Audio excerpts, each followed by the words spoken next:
So now it's time to learn a new chord. We're going to learn the G chord. Now the G chord's quite cool because it covers all the strings, a lot like the E chord, and it's just got a nice quality on the acoustic guitar. So with this one though, I'm going to show you what's called the modern G. I'm not going to show you the old school G, it's just a bit dated. The modern G is the way we're going to roll, so let's get straight into the sound of that now. Here it is, the G chord. So let's have a look at that. First finger. Now this is going to be really high up on the guitar, so it's going to be kind of weird at first. Your first finger is going to be on the 5th string, on the 2nd fret, but the trick is to put this right up against the highest part of the fret, okay?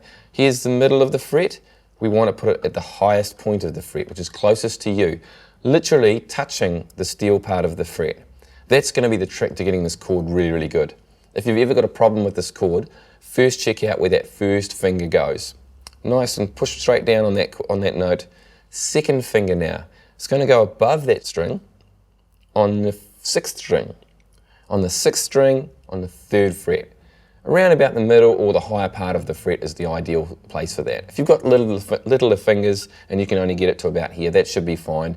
But sort of aim for the middle or the higher part of that fret also. Now, the 3rd finger is going to go on the 3rd fret of the 2nd string. Way down there, so a big split between those two fingers, two sets of fingers. Underneath that, your little finger is going to scrunch in there on the bottom string, so on the high E string, which is the 1st string, 3rd fret. So most of our fingers are on the 3rd fret for this. Once again, that's going to be quite high position. The reason we want high position is we're going to get a nice sounding note. So for example, if I'm in the middle, it's not too bad. If I go back a little bit, it's harder to push down, and also I don't get much of a note. Whereas if I go to the high point, really, really easy to get a good note. So 1st, 2nd, 3rd and 4th fingers. Really easy, there's no crosses on this one. For this G, we just need to strum the whole lot. Nice, easy chord to play. And that's the G chord.